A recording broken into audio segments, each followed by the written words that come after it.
Alright, so I tested out the snowmobile cover that Jess got me for the snow machine. Oh, you can see all that snow just coming up. It is not sticking. That's pretty cool. I really like that. And I would say that worked pretty good. I slung a lot of stuff at it and it just did not stick. So I just got the tilt trailer. Alright, so I'm going to take off the cover and put it in its little storage bag and put it inside the vehicle.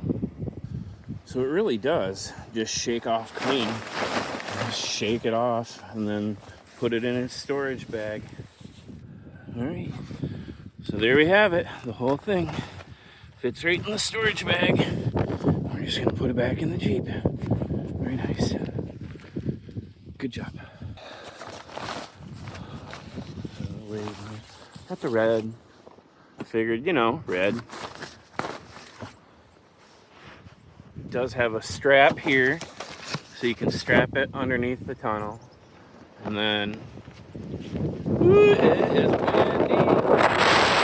Strap up here as well to strap it to the. And like I said, I kept the snow machine pretty clean.